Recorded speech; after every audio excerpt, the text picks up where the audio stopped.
everybody, and welcome. Can you believe this? This is week 9. Week 9 of Hathor hosts. I can't believe it. Hi, Arena. Lovely to see everyone here. Hi, Claire. How fantastic. And the lovely David Hewlett is online. Oh, I love it when a plan comes together. David, I am collect us and connect us, perhaps.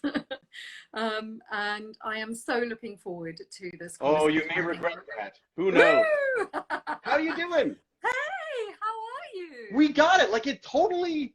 No, we're gonna Instantly. stop. So touch wood. Touch wood. I mean, it could all go horribly wrong because I'm involved. No, it won't. I'm quite sure you have lots of support and so much love online. So I'm quite sure we are going to have an amazing time. I am just going to turn the volume up a You little look bit. so not locked in. How do you look like? Boy, you are holding together a hell of a lot better than I am. Well, honey, it's only from the waist up. I'm in. Oh, nice. I'm going to Yeah, do me something I too, don't though. normally do. I'm in. Can you see my? I'm in sweatpants on the Oh, bottom. nice. I went with shorts today. I Yeah. went for the shorts. Now, just so you know, I was streaming because my son was like required at a school event, so I was doing his stream for him. Uh, Amazing. so we're actually doing both now. So I'm I actually love talking to you and I've told everybody they have to log into you. They're not allowed to Fantastic. be. Yeah. So yeah. So there Yes, you go. please. Otherwise, I don't even know if they can see it unless they're going through you, which is No, perfect. no, they won't see me. All they'll see is me talking to a phone. And I put headphones on so they can't even hear it. So basically, all they're seeing is me waving around like a Muppet. So we could say anything right We can now. say anything we want about the people on Twitch. I This love is that they amazing, say though. we're I've never here. done this. Say again. I've never done this. I've never done an actual Instagram. This is very savvy of you. Oh my Very, God, very you mean you're a virgin, honey? totally. Oh my God. Yes. I is there something like less than a virgin? I think could I be even pre-virgin? I'm like, I don't know what I'm I don't being. know. Yes. But one Okay, thing my I do father know, never had that chat with me. I know. Do we know each other well enough for that? I I don't don't know. know. Well, by the end of this, maybe. By the end of it. Well, you probably do know me well enough now. You've talked to Kate, so you know all the horrible Exactly. I have all the inside gossip. Right, right. I'm here basically to, denounce and deny throughout this. Yeah. Well, on that note, we're going to jump straight on in because there are Yes. lots of questions for you. Look, people are sending lemons already because of Rodney's citrus And symposium. I have not even looked at the questions. I was going to look Oh, at the question. I thought, you know what? No, you know what? I'm winging it. fantastic. Yeah. Fantastic. Well, it's even brilliant and nice and spontaneous. So the Right. first thing I want to ask you is you are a self-confessed geek and Oh, yeah. Yeah. tech nerd. Yes. So what was 12-year-old David like? Give us a picture of what you were like. It was, he would have been so 12-year-old David would have been in a giant coat, like corduroy coat that was too big for him, with a teddy bear in his pocket, a floppy hat, and a big Doctor Who scarf. I was in love with Doctor Who. I thought Doctor Who was just the coolest thing in the world. I thought that's what I was going to be when I grew up. Not an Not actor. late. No, I was going to be I was going to be a Time Lord, basically. Right. I don't know. Yeah, Tom Baker. I was just a huge Tom Baker fan. Bag of Jelly Babies in my pocket, beaten up on the Amazing. way to and from school all the time because people just thought I was a weirdo. Yeah, yeah, uh, I was a pretty geeky little guy. Yeah, Yeah. yeah. And when did you discover that you could act? Was it around about this time? Still waiting. I'm still waiting for that moment where you go like, I can do this. Do you ever know? Like, don't you always? Do you find? I question it all the time. Like, I just Oh, don't. absolutely. But I Yeah. think I remember very clearly being it was a school play and Right. Yeah. Yeah. I was looked over. I can't even remember what the role was. It was something like a sheep or something Right. terribly That unglamorous. prized cheap role. Yeah. And I was like, I want to be the sheep. And I was looked over and I was so pissed off. And then the next day, the girl who got picked got too scared and was like, I don't want to do this. I'm too nervous. So they were going on height. They didn't even ask anyone if they wanted to do it. They just said, we're going on height. And I remember standing on my like tippy toes. And they went, all right, you and you. And the minute I got there, I knew I wanted to do it. I didn't know what it was. I didn't know Yeah. how to describe it. And then I got a laugh and I was like, Oh, yeah. Well, You know. forget it. Yeah, that's it. No, that's the So doom. I think when you get a response from the audience, that's when you go like, there's a yeah, power to it. There's like a, I think it's a, yeah, it was school plays for me definitely was what started for me. And I think I was such a disaster in every other aspect of school that they were just, I think everyone was just desperately looking for something for me. yeah. And I was lucky enough that one of the teachers there, actually the school chaplain, who was an ex-actor, he was an Uh, actor who, you know, who had some kind of an epiphany during a car accident and decided he then went and joined the church and stuff. And but he was still a theater man at heart. And he got me into it. He sort of championed the cause. I had an English teacher who put me in the play. They never had junior school kids in the senior school plays, and I was cast. Yeah, I think again, just out of desperation, they were like, "We got to do something with this kid because he is just on another planet." So, I mean, I was literally walking around. I thought I was Doctor Who. Like it was, you know, it was cosplay with none of the happiness. I was, you know, it's like, damn it, I can't get this sonic screwdriver to work. You know, well, what's wrong with it? I built it. It doesn't do what it's supposed to do. You know, so yeah, I didn't see I'm afraid it took a long time for me to see the difference between acting and you know what was happening on television. You know? right. The kind of make believe and Yeah, the not a actual smart, fantasy of it. not a very very eager, curious, you know, and excitable kid, but maybe not so smart. But it was round about this time that you met your childhood friend Vincenzo Natali. Am I saying that Yes, right? Yes. Vincenzo, Natali, yeah, Vincenzo. Natali, sorry. The most Italian sounding non-Italian guy. Like he just sounds like he oozes Italy, but he's just like this, like he's just another like basically another like white Toronto kid, basically like me. I mean, he is Italian from Italian descent, but is just like we were just, you know, yeah, we were very square. Yeah, he. Well, I've been doing school plays, and you know, I used to joke about this little nerd came up to me and sort of because I thought I was. That was the irony of all this is the whole time I thought I was cool. So as I saw it, a little film nerd came up and said, "Do you want to be in your movies?" And I was like, I guess maybe. And that was it. I did all my summers were spent making movies with them, and I like he. I mean, yes, first of all the teachers, but then Vincenzo. I mean, and people ask about how to get into film, and I always say like find people who are making films. And this guy was someone who you know, you get to learn with them and you get to do all aspects of it. Like for me, I didn't realize acting was just acting. I thought it was, I was like, you're acting, and then when you're not acting, you're holding the boom, or you're operating the camera, or you're redirecting traffic, or whatever, making Yeah. plastic molds. I mean, like we did it all, and it was glorious. It was like this amazing sort of adventure. So film has always been my preference because that's, you know, I just felt it's a great combination of like geekiness and art and the ability to perform and really make I couldn't get over the statement you could make with like a close-up shot and like, you Yeah. know, it was amazing. And he's an incredibly talented guy. I was very, very lucky to work with him and still do. I mean, you know, not as Yes. much as I like now. Uh, So he's all over the place now. yeah, exactly. We're going to Yeah. get to him later as well. Oh, sorry. And so Okay. Well, we'll hold that. Yeah. yeah, we'll get back to that, callers. Little mystery. So he ignited your kind of passion for filmmaking, which I imagine also stood you in really good stead down the line, because as you said, like you had to do everything. So you got on your first set and you were probably like, yeah, I know what it means to hit my mark. I know Yeah. exactly, you know what I mean? You were like, I'm Well, ready, I'm that's prepared. it.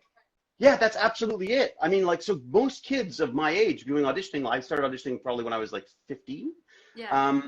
And yeah, 15 going 16, like just in that little cusp there, my parents finally allowed me to do it. Not finally allowed me to, I shouldn't say that. My parents finally kicked me out of the house to auditions. Instead of talking about them, they actually made me go to one. But what I was actually really disappointed because I got there and I was like ready to do everything. And of course Yeah. they're like, well, you just go to sit over there and when we're ready, we'll get to you. I was like, but the cameras, it's all the fun stuff's happening over here. So, but it was that's where you start learning. It's just about staying out of everyone's way, basically. If you're not talking on set, you're in the way. Yeah, exactly. It's just the way it is. No matter how good an actor you are, you're in the way if you're not talking.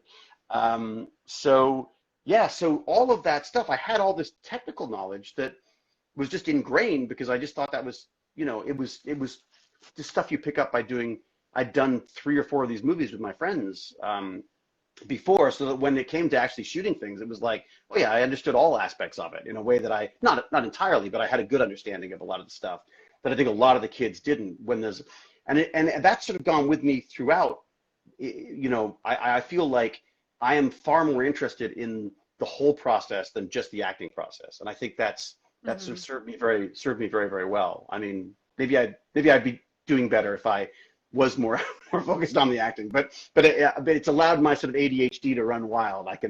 There's so many things going on. It's so much fun to be a part of it all. So yeah, yeah, Vincenzo absolutely, absolutely set me up for that, and also just a respect for directors and a respect for scripts and a respect for all of the things that are like, it's so not just about the actor. Yeah. You know, so many parts in there going on. Exactly. It really gives you an appreciation of what a collaborative art it is.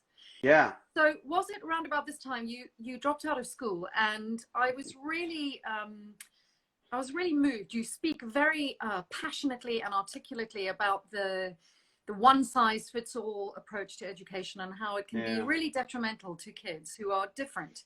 So I wondered if you might have anything to say to anyone who might be watching tonight or later on when this goes onto YouTube about, if they have a kid who might be struggling in school, or if they themselves are struggling in school or uni or anything like that, like, look at you, look at what you overcame.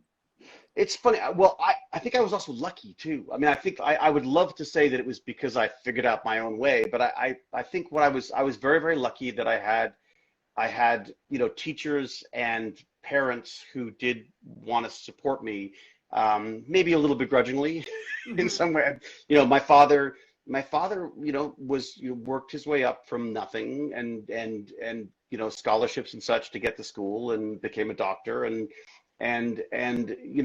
really had to work, and then to see his son not doing that work at school, I had no interest in it. I think looking back now, there were a lot of things there are a lot of excuses I could make for why that was a problem for me. But I think the best advice I have for that stuff is, it was actually not mine, is Sir Kenneth Robinson. Is that right? Is it right? The guy?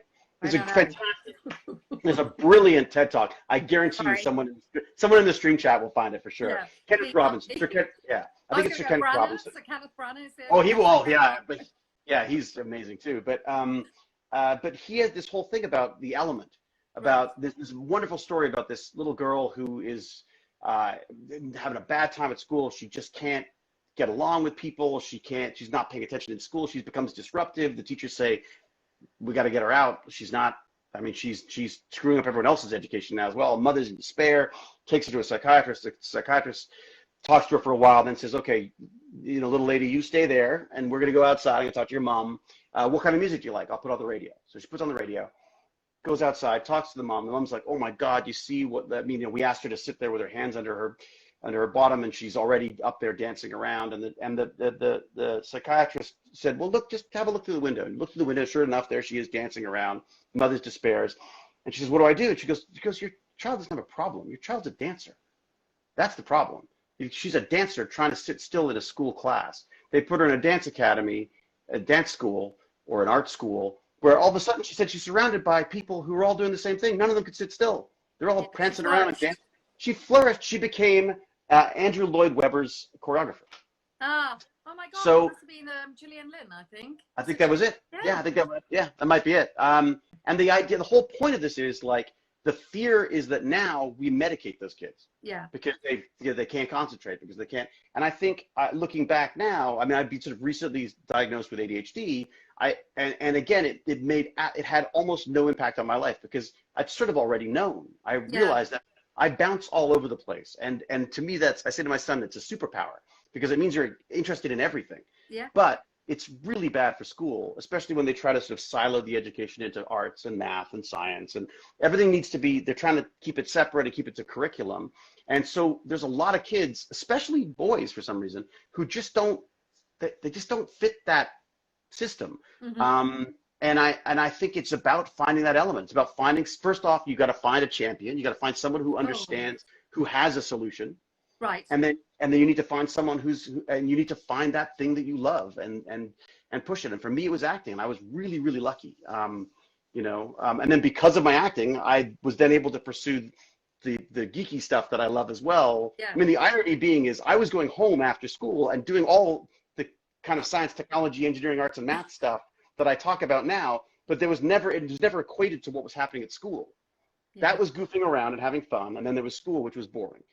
And theater was the only thing that really sort of just ignited for me. Yeah. I was just, you know, I sat there and watched. I couldn't sit through a class, but I watched and took notes and memorized like most of Playing Shakespeare, that beautiful series that they did with, what was that brilliant guy's name who was he's the head of the Royal Shakespeare Company, but he had David Suchet and Peter Hall? So Peter Hall? what was his name? Peter Hall? What? It might have been. Oh God, it was so long ago. But it's again another one that I just recommend to people as well. Yeah. I mean, it's just finding what you love and figuring out how to create an education or a learning process around that. And also the big thing that I push now is like you don't learn something and then it's done. You want to be learning all the time. Exactly. Like if you can instill that in somebody early on, instead of crushing it, which is what happens in most of the educational system. Yeah. It's just what an extraordinary gift to give someone. You know what I mean? So absolutely. So I hope everyone watching, if they're struggling, takes heart with that. So well, yeah, and if you are, please tweet me, text me, whatever. I mean, I'm happy to talk about this stuff. This is truly something that I feel very strongly about and I love. So please, I'd love to hear the stories. Thank you. You know, and I just see it's popped up that it was Sir Peter Hall. So yay, we got our. It was Sir Peter Hall. Yay! Well done. Well done. Yes. Yeah. So in 1996, you landed your first sort of series lead in the role of Grant Jansky, who in Traders, which became a huge hit in Canada. And he was a brilliant derivatives trader who was socially inept, but a genius. Kind of slightly similar parallels there to Rodney.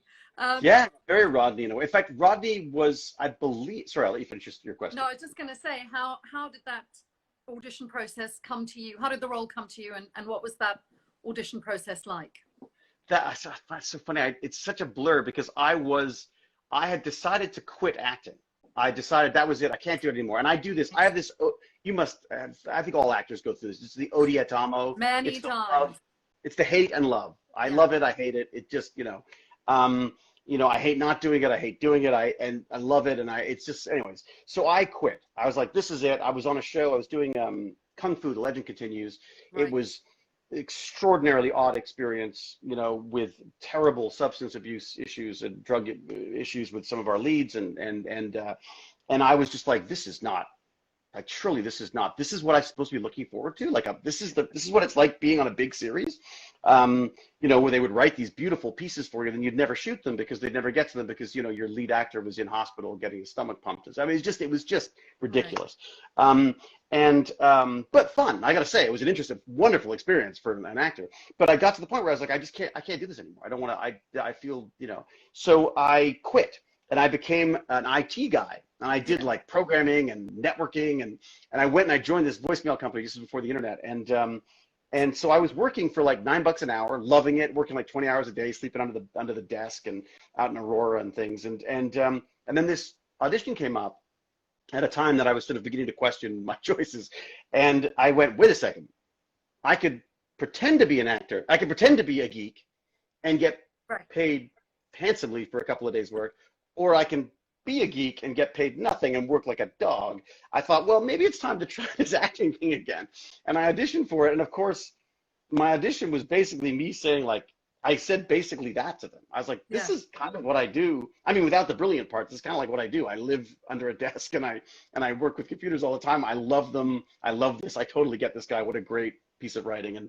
And obviously my suck up work because I got it. And it was fantastic, and that in turn led to Stargate. I mean, that was the direct connection between that and Stargate.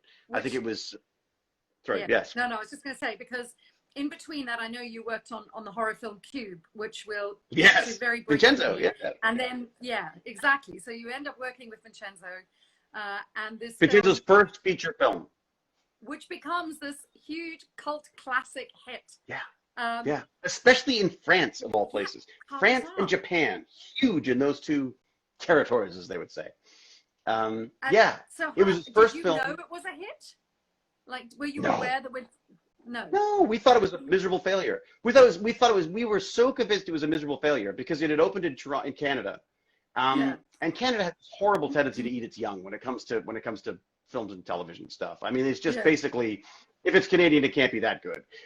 Is basically the mentality. And this little film did nothing. It opened, in theaters and closed like the same week as it always does here. They basically, as long as I think you get government money as long as the film is in the theater for a week. So what they do is they'll pay to put up their movies to get their Canadian content regulation required, Yeah. distribution. They'll put them in theaters for a week, and then they just close them with minimal amounts of money. And Yeah. anyway, so this happened to ours. We actually went off. We were sitting in a yurt in Ojai, California, trying to write another movie in the hopes of just making something for nothing, because what else were we going to do? Yeah. And all of a sudden, this film sort of took off, and Vincenzo, who we were again working with, was like, I think they might have a budget for this actually. And then all of a sudden, we had a movie, another movie that was nothing, and the film was called Nothing. So yeah, we had no idea, absolutely no idea. We'd been to a couple of festivals. We'd sort of seen people. Mexico was extraordinary. Going to Mexico City and having people come up and talk about the film and what it meant to them. And England was another extraordinary experience, having it in London. Yeah, it was Paris. Oh my God, we went to the Paris Film Festival with Cube. Oh my God, that was fun. Amazing. Yeah, it was just this, and it was all my friends. Like these are people I Yeah. grew up making little movies with. It was like this is the way it was meant to be. But sadly, that's the way it is when you make little tiny movies. As soon as Yeah. you make bigger movies, you're no longer working with friends and doing what you want, right? No, So, exactly. but that was those were sort of those are our salad days, our halcyon days of Cube. I love it. I love it. Yeah. And Yeah. during this time, as you said, you end up auditioning for season Mm. 5 of Stargate for a character that originally is introduced as a kind of a rival, I suppose, is a better Right. kind of a word, a rival for Amanda Tapping. So how, you said it directly came from traders. So how did Dr. Rodney McKay come to you? So how about this for weird? I did not audition for the first McKay. So No. apparently, the producers had seen Traders and were looking for a way to sort of bring that kind of a character into Stargate. I was originally offered another part on another episode, oh God, I wish I remember the name of the episode now. It was really good, but basically of an alien that comes to Earth and I think has a romantic tie with Amanda and then ascends or something. I can't remember what it is. Right. But very sad, cute little nerdy kind of character. I couldn't do it. I just couldn't make the schedule work. It happened twice. I couldn't make the schedule work on 2 different parts. And then eventually this McKay character came up and I was like, I gotta otherwise I'm never gonna work with these guys. I gotta somehow figure out. So basically we figured it out. I went and did the thing, and had like the best time, like just the absolute best time. But then they made me audition for it when they went to Stargate Atlantis. So I auditioned for McKay after I'd already played McKay. Why did they do that? Is that because they changed the character slightly? Yeah, it was originally a completely different character. Yeah. And they had sort of switched around some roles and the sort of backgrounds for various different roles. So I was actually auditioning for a different part, but I kept and the poor casting agent kept saying like, well, that's a bit too McKay. Can we just sort of, it's this character, he needs to be more like this. And I was like, yeah, no, I totally, yeah. And then just did exactly the same way because I was like, if it's not McKay, it doesn't make any sense. I'd just done this episode, so. Yeah, so I was very, very lucky. But what the irony as well was, and you maybe you find this as well, but so I had been bothering my manager, I'd been bothering my agents, both in Canada and the States, saying like, I loved working on Stargate. It was so much fun. Yeah. Please let them know if anything comes up. I'd love to come back. Yeah. Because when you get a good role on a fun show, you're like claws in.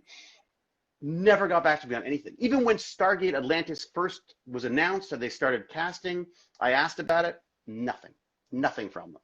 And then this casting agent called up who I knew and said like, maybe you should throw your hat in the ring on this one because they've got this. And I was like, I've been asking my people for like, what the hell? What the, yeah. So it was, I was. Amazing. And you started the day after they actually began principal photography on Atlantis. Is that correct? Yeah, it might have even been the first week. I mean, I think they've been shooting for at least a couple of days. And I was like late to the party. I didn't even get to do the read through. Yeah, really late to the party. So was that weird, kind of coming into a group of people you didn't really know? Did you bond quite quickly? Oh yeah. I mean, you know, you've met them. Like you really can't lose. No, They're just exactly. wonderful bunch, absolutely wonderful bunch. And I had I was very lucky because I'd already done it. Like, so I always felt that Atlantis was all just about explaining why McKay was such a jerk, as opposed to having to present anything. So and I also I knew everybody. I felt it was wonderful. It was just a wonderful feeling. I mean, one of my favorite memories is having Brad Wright walk me through the set as they were building it and saying like, oh, that's this and that's this. And I was just like, I used to watch Doctor Who and I wanted to be, this is what I wanted to, it was like, this is what I wanted to do. You know what I mean? So yeah, it was That's just so amazing. So he was absolutely, you're a real, it was quite interesting when I announced that you were going to be on the show, like massive fan favorite. But McKay, absolutely, Meredith McKay, Rodney McKay, that very much a character Meredith that McKay. people loved to hate. You know, but he had this massive arc and a redemption. And sorry to change the topic, but I'm loving your disco lights behind you. Every now and then we just. Oh, sorry. You know, they respond to my voice. Oh, I love it. No ego here, huh? Oh, I see now. So I was wondering if you could sum up McKay in 5 words. What would they be? The sort of 5 things or words. Sorry, there was a little bit of a pause. There was a little bit of a pause there. I was saying that he was a character that people love to hate, but had this amazing kind of arc and redemption in the end. If you had to describe McKay in 5 words, what would they be? Leader, visionary, let me see, guru, inspiration, ego. Excellent. I love it. See, that's a question I wish I'd looked at before, because I really have to wing it on that one. No, he was just such an arrogant jerk, but I think we all know a McKay. I think we all have a little bit of McKay in us.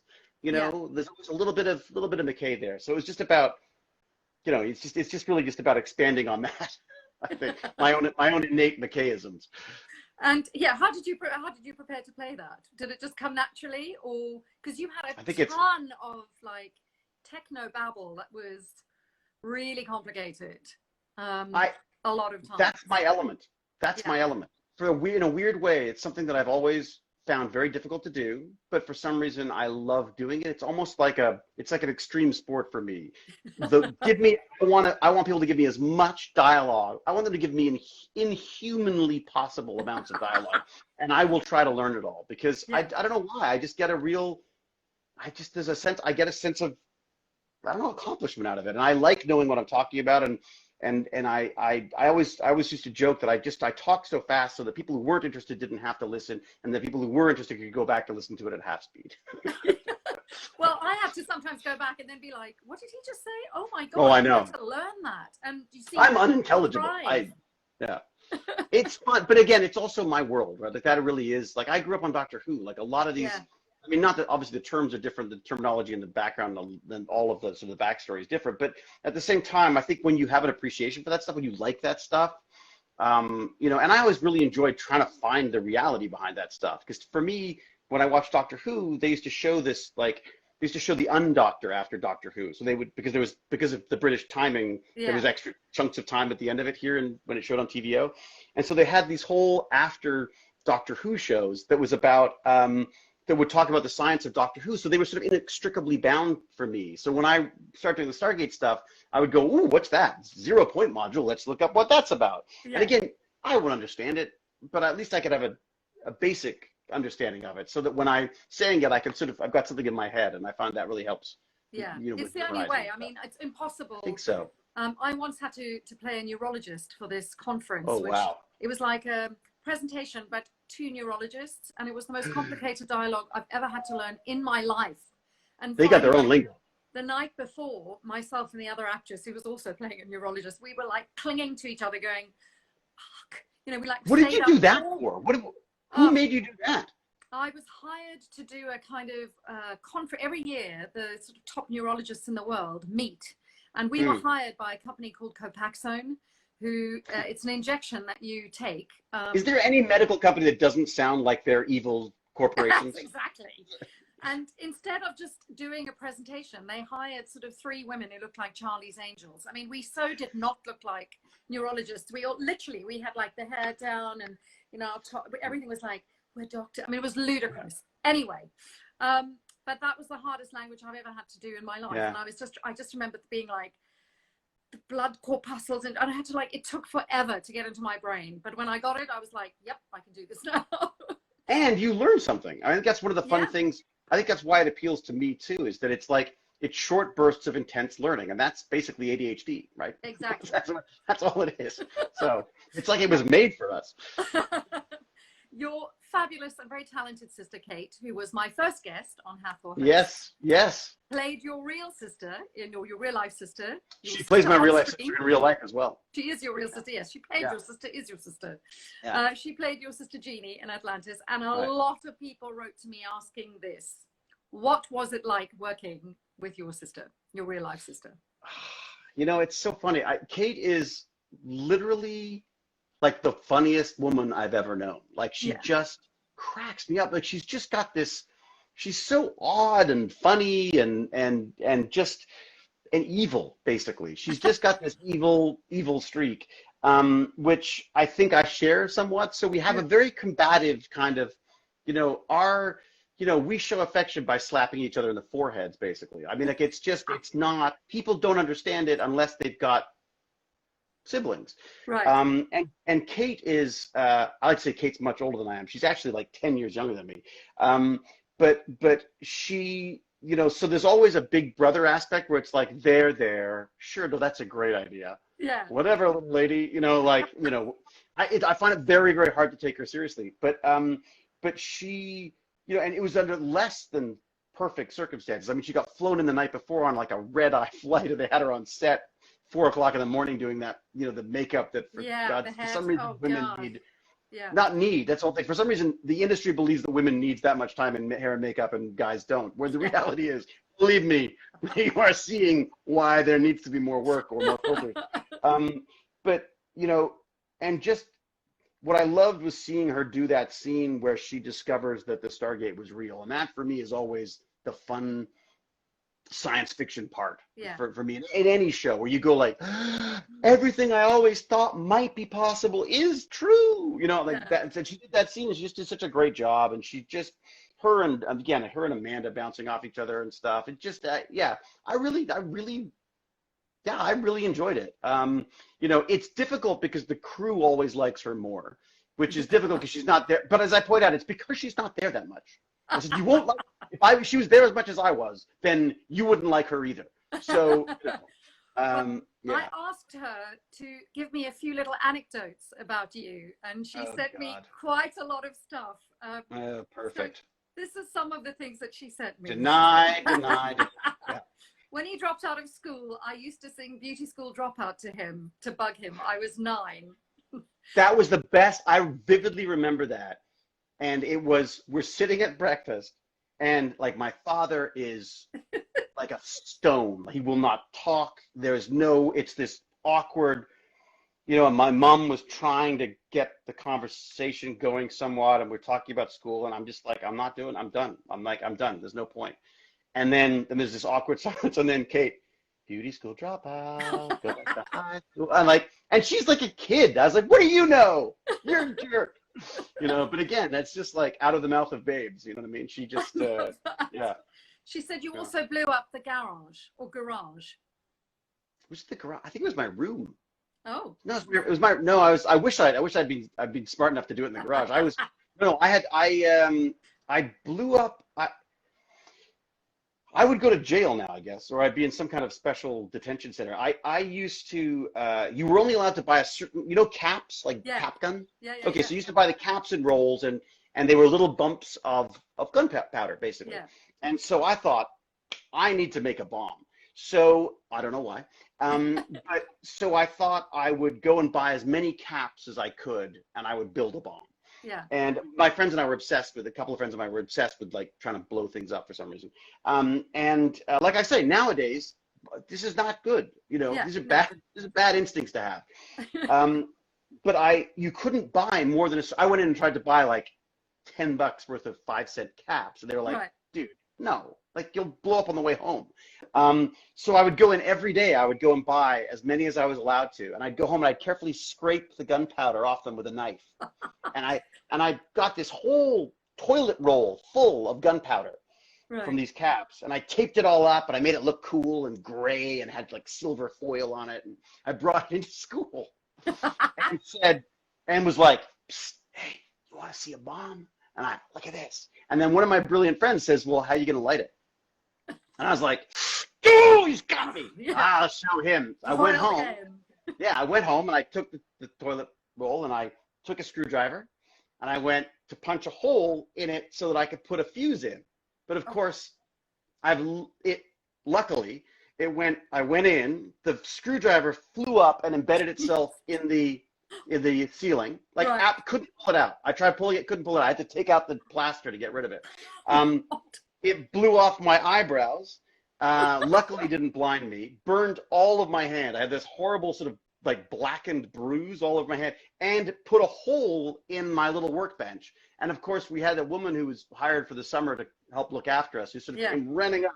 And apparently I was standing there looking like a comic book, like my hair was on fire, and I had blackened face, and and that was, so it was actually my room that I blew up, not my.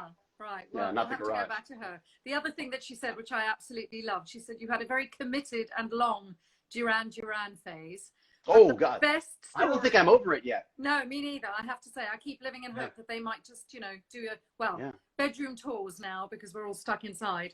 But I absolutely love the story. She said she worked with an A-lister. She didn't say who. She had one little scene. And when he saw a photograph of your other sister, he commented how good looking the Hewletts were. And you responded saying, you should have shown him a picture of me, to which she responded, I did. And you then said, I've never been so embarrassed and simultaneously proud in all my life. She has twisted that story. She's twisted that story because here's what happened. Here's what happened here. Okay. He said, wow, what an attractive family you have. And she said, and she apparently, not apparently, I know because she sent it, sent a photo of me like doing like I was like some kind of like ridiculously terrible, stupid pose. And I was like, this guy's famous and talented, and now I'm a freaking Muppet. So yes, I was less than thrilled about that. Believe me, there are other. One of the things I did when we it was one of Kate's birthdays. I think it was her 50th or 60th birthday. She had. I printed out a T-shirt that I got the worst video capture I could find of her, like the most unattractive, and I had it printed. I printed it out on a T-shirt and then went to her party with this hideous. And it was literally like her, like. So yeah, I do my best. It's a two-way street, should we say? Absolutely, I love it. The sibling rivalry. So in McKay and Mrs. Miller, you got to play two versions of yourself. How was that? Well, I mean, it's an actor's dream, but it's an actor's nightmare, right? Completely. I mean, I sort of I joked about it, and I started thinking about it. I was like, well, I'm playing two roles. I think I should be paid twice. I mean, this is ridiculous because you're learning twice as many lines. You're working twice as hard because you have to shoot everything twice. The logistics of it was just, oh my gosh. I mean, I loved it and I hated it. It was great working with Kate. One of the best pieces of direction, one of my favorite pieces of direction we got from Martin Wood, where he took us aside at one point. He said, guys, you've got to remember your brother and sister.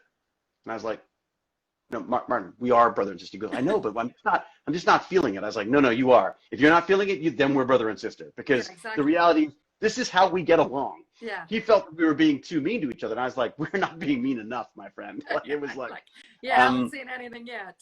Oh, yeah. I mean, like, if I was nice to her, no one would buy it. I'm not that good an actor.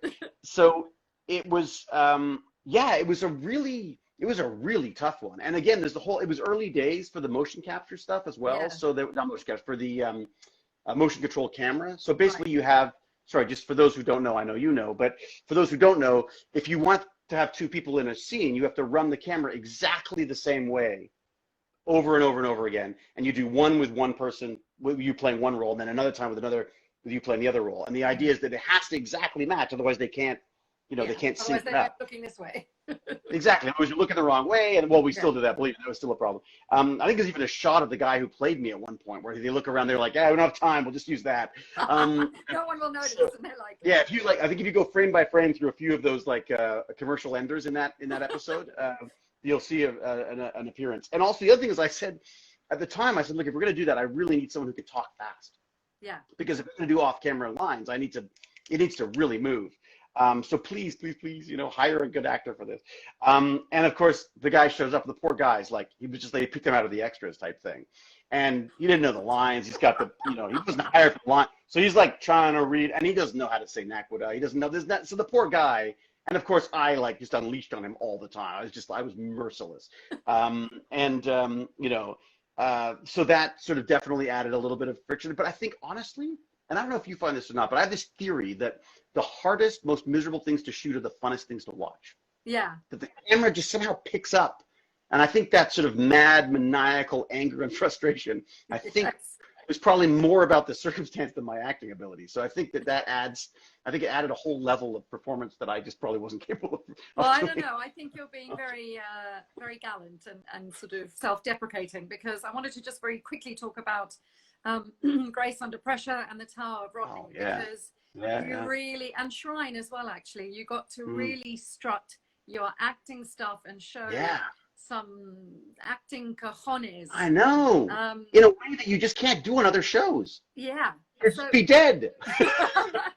What are your standout memories of those particular episodes, if you can? Just sort of three, maybe a couple of thoughts. So my mixed one on that one was, one of them was we because there was all those little video sequences in the shrine where it was just me talking to the camera. So Brad Wright wanted to do them with me during lunch, basically. So I had a quick lunch and we ran down and we started shooting these things because I think we were doing 2 episodes at the same time. It was all sorts of, anyways. So we thought, he's like, well, he said, like, do you know them? I'm like, yeah, let's go do it. Like, so we ran off and did it. And he did the off-camera lines and he cried.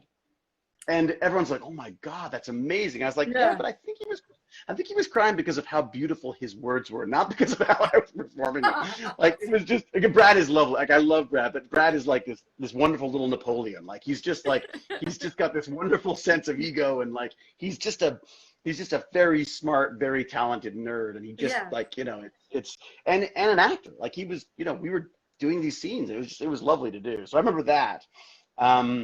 You know, and then every so often someone would come in and like they'd be trying to set up another set or something. So you're in the middle of these scenes and something's like bang, dong, dang, you know, oh sorry, dude, you know, like, you know, oh, let's go back again. I'm dying, you know, like it was just so. Yeah, and then of course Kate again, like Kate just like, you know, Kate's there flirting with every, you know, with Jason and with all that. Just everyone loved Kate. I wonder why. Yeah, I guess she's nice to people. I should try that. Yeah, so it was just, and again, as you say, like, what a great opportunity. I mean, and then the other thing is Grace Under Pressure. You're working with Amanda all the time, which just frankly is just a joy anyways. I mean, that's just, you know, but poor Amanda had just had the kid and she's breastfeeding. She had to keep jumping out of the puddle jumper. She's We're in a human, that woman. I love her. Yeah. And she doesn't get grumpy. No. Like I get so grumpy people have to hand me Snickers bars and stuff. Like but she's like, totally. You know who else is like that? Who is not done sci-fi is Vanessa Hudgens. I've done 2 films with her now, and same thing. She did a film where she doubled herself and then tripled herself, and never grumpy, never late, never a bad word, just on it. I mean, that's all I am. That's all. I mean, I was gonna say I'm not late. I hate late. I'm like ridiculous. I'm so paranoid. I'm like hours early. I'll like do recon. I remember when we first got Stargate, I did a recon to go to see how long it was going to take to drive there and what subways were available. And like, Jane's just like, dude, like, relax. I'm like, no, I got to make sure, you know. So, you know. But, now, I'm looking at the time. Usually at this point, we hand over to the fans for the last sort of 15 minutes. But I'm like only a quarter of the way through. I'm so sorry. I do babble on a bit. No, it's great. So what we could do is we could carry on chatting for 15 minutes, but then they will cut us off and we could jump back on after that. Sure. Time, if everyone's absolutely. That. Yeah, for sure. Everyone that. Okay with that? Hilarious. Someone Excellent. says. Lovely. Poor guy says, imagine a mad Rodney yelling you about lines. Yeah, no kidding. It was not pretty. Yeah.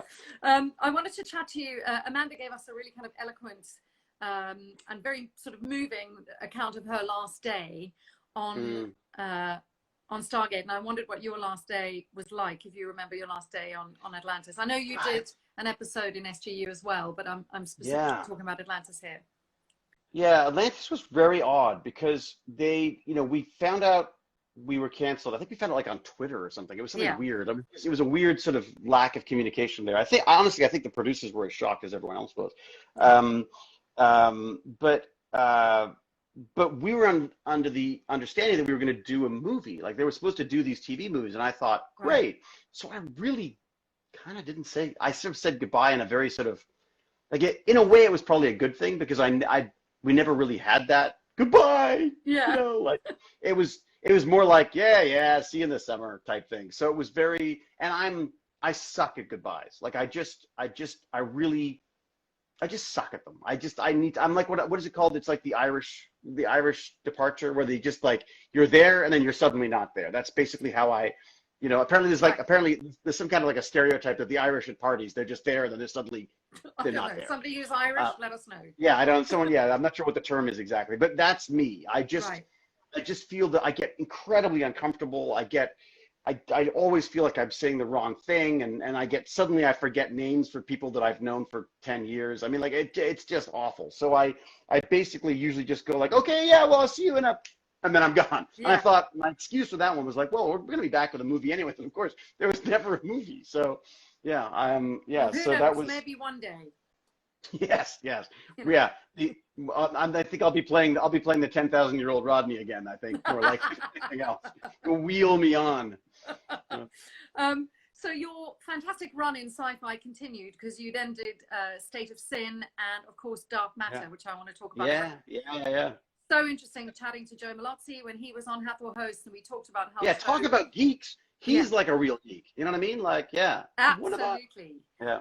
So tell us who you played and a little bit about that character. Oh my God, what was the name of the character again? I forgot the name of the character. I have the name.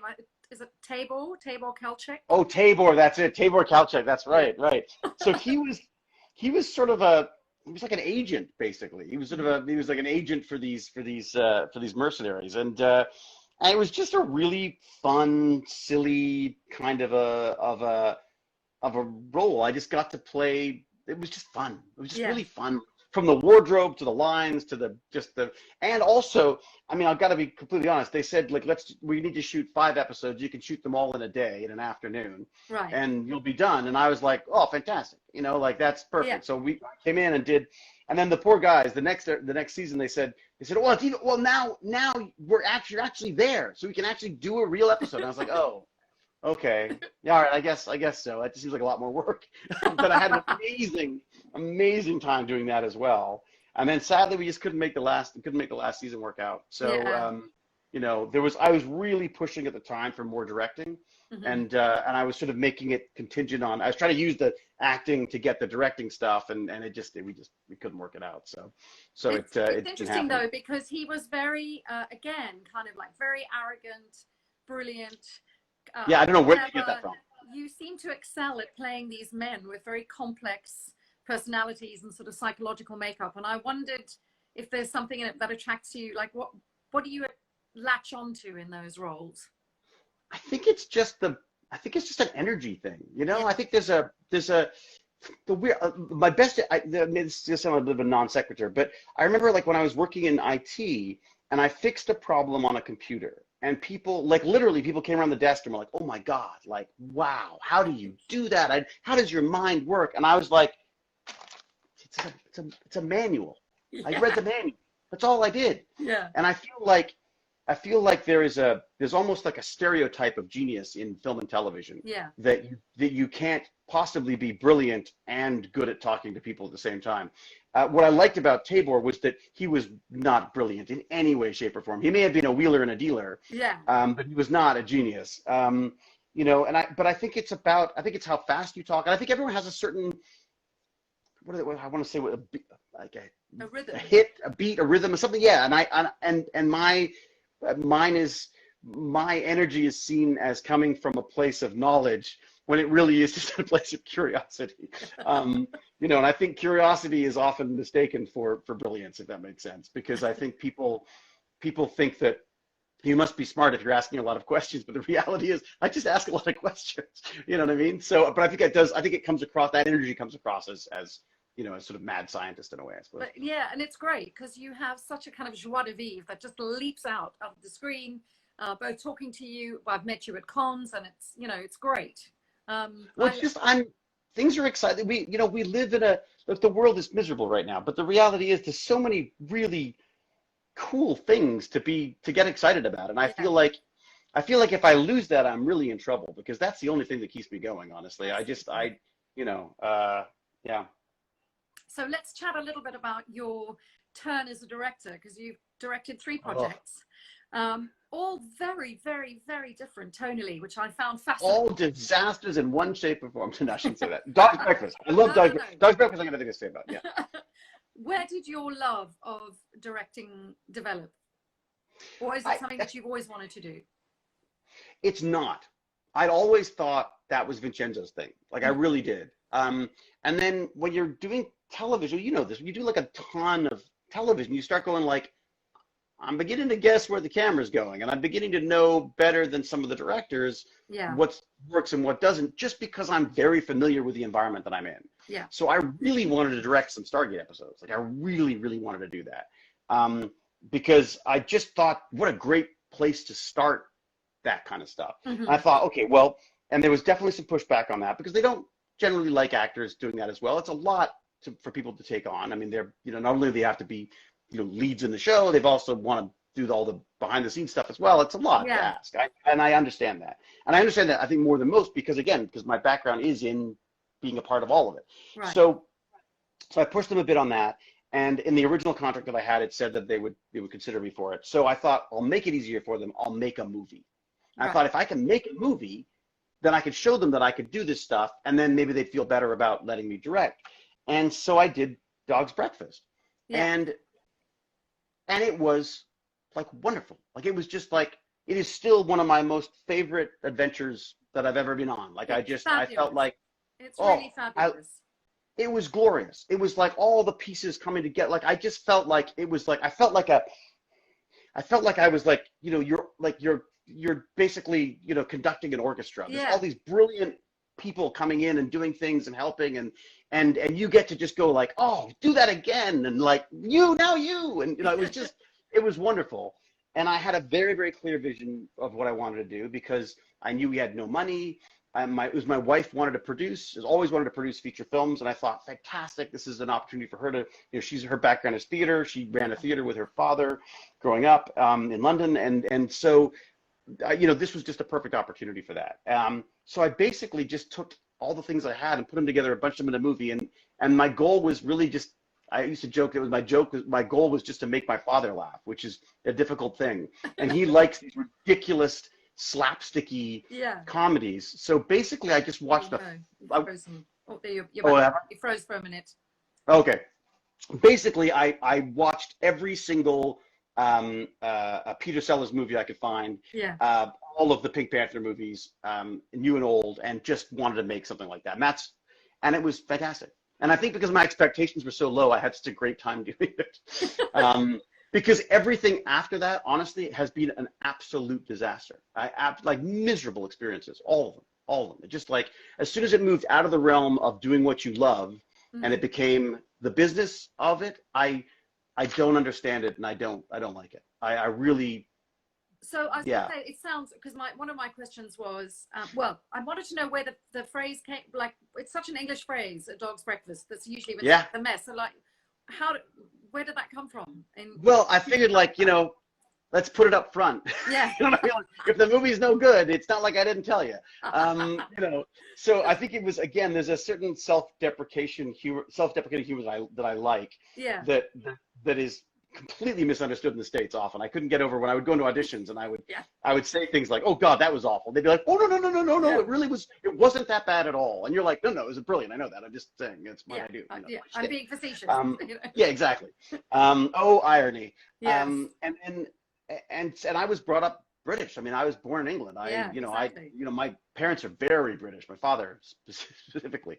And my mom's back in London again now. So I always assumed I was going to go move to England as soon as, I was going to go move to England and become Doctor Who. There's still time. So There's still time. yeah, I think, I I could know, be I your think sidekick. I'm just saying, I could be your I'm thinking assistant. I'm more likely I'll be Davros at this point. I'll be that old twisted man in one of those old Dalek things, That'd be fun though. Yeah, so that was it. It was a very British approach to making films, basically. Right. And I worked with my friends and I worked with my family and, Kate, I really, wanted Kate to, I sort of wanted to show off Kate to some extent as well. I thought it was, and she's cheap. So, and I just thought she was amazing in it. I mean, she's, as I say, she's like one of the funniest people I know. And it was it was really fun to watch. It's hard to direct friends and family, I gotta say, because there's definitely it's not the same kind of, I mean, on other things I've been on, it's like you're the director and they will respond to you like that. But when they're friends and family, they respect you. It's like, David? I'm like, yeah, but come on, just try that. So you can't boss them around with impunity then? No, no, not gonna have any of that. Shut up. Yeah. But yeah, that was a glorious experience because that was like a return to me to the Vincenzo days. Yeah. Making these old movies with your friends, with no more hope, with the process being the goal as opposed to the end process. I paid for everything myself. We had a few people who got excited and put some money in as well, which is great. It's the only movie I've ever done that I've been paid deferral and made money on ever, including Cube. And I'm really, really proud that Jane produced it in such a way and was smart enough with the way she did it that we've paid all of our crew deferrals. And big deferrals. Like people were like, yeah, deferral, I'm $1 million a day or whatever. Like they have all been paid that. And I'm really happy about that. Oh, amazing. But that's where my love of directing ends. Right. I don't know so that I'm not sure I'm going to go back to it. Your next project was a sort of horror epic. The Rage of the Yeti, which is which is a bit like what I am in the mornings. My husband says I'm a bit like I have the rage of the Yeti with wild hair and not a morning person. And you shot it all in Bulgaria. So tell us a little bit about that experience. I've done a bunch of these movies in Bulgaria before. I've always loved them because they are ridiculously awful. Yes. They're what I grew up watching. I watched these bad movies. I like the idea of being in bad movies was like, I don't know why, but probably the worst thing for a career. But as a nerd, it was just like, I'm playing with monsters. Like it's fun, silly, stupid stuff. And I'd done a bunch of them. And I thought, well, this is like director's boot camp. Like it still didn't feel like I'd done Dog's Breakfast. And it still didn't feel like I was a real director. I didn't know what that meant really. So I thought, well, I'll do some real directing. I'll go and I'll, like if I can survive this, I can survive anything. Exactly. And it was, I mean, what an adventure. I mean, my God, I come out of it and I've got the best stories, like, being at the top of Mount Vitosha and taking away the crew's alcohol because I was terrified. They would get drunk and stagger off to take a leak and you'd never see them again. Yeah. I was scared they were going to freeze to death. So I became the American who took their alcohol. And they would talk to me. I'd say like, okay, what's the next shot I'm going to need? And and they would be holding their drink over here. Yeah. And I'm like, dude, like, you think I don't know what that is? Like, so I don't breathe on you. It's not coffee. Oh yeah. And then we got to go again. I was like, why? My cigarette is in the shot. I was like, then move the freaking cigarette. What do you like? My favorite one was. We're getting a countdown. What I suggest everyone watching. I'm gonna sort of hang up and end this, and then we'll start again. Got it. And we can just finish because I haven't got that many left now. I still want to talk about Debug and obviously some of your fantastic recent acting credits, and then we'll have some questions. So very good. So you'll hang up, I'll drop out, I'll come back and do the same way. Exactly the same way. Got it. So see you all in 2 minutes. See you all in 2 minutes indeed. Bye. Okay. Let me get my finger out the way. There we go. This is always that awkward hanging up part. Yeah, really. Okay, I'm ending now. And we are back. Hello. Hi, David. Hello, Claire. We're back. Hi, Adam. Hi, her. And David Hewlett is back. Here we go. Woohoo! Waiting for David Hewlett. Waiting. It's seamless. Yay! I love this. Yeah. So we're just going to carry. I know exactly. You're getting double time because you're Exactly. such interesting things that you've done in your life and your career so far, with much more to come. Yeah. So after the interesting craziness of Bulgaria, Yes. which it sounds like it was a nightmare, but also one of those things, as you said, great stories afterwards, Oh and my you God. learned a lot, and it is what Who it else is. gets to do that? You're in the middle of a Yeah, snowstorm at top of like, I mean, it was exactly. insane. Screaming at Bulgarians and having them scream back. It was amazing. It was amazing. Yeah. Yeah. And then your next directing gig was Debug or Yeah. Debug, which of course features current Aquaman Jason Momoa and your Indeed. The lovely Jason. yes, the lovely, lovely, rather handsome, gorgeous Jason. Yes. So yeah, sorry, I'm sure what a nightmare. Everyone just Deb- like, oh, Jason. yeah, and Debug broke me. Absolutely broke me. That did it for me. I don't want to, I'm not sure I will ever direct again because of that Why? film. Why was it so horrendous Because for you? I came into it with expectations, Right. and I spent a very, very long time crafting a script Mm-hmm. that was basically thrown out the weekend before we started shooting. And I was the director. So I don't even know how these things, Yeah. basically understanding how the industry worked. And I don't want to sound like sour grapes here, because I take responsibility for the mistakes I made. Absolutely.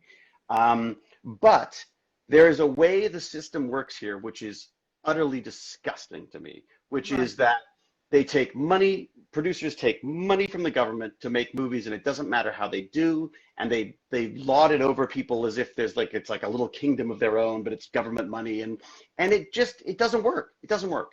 Yeah. And I found that it's like death by 1,000 little cuts where like, oh, we don't have that. Well, why not? Well, we don't have it, so what do you want to do?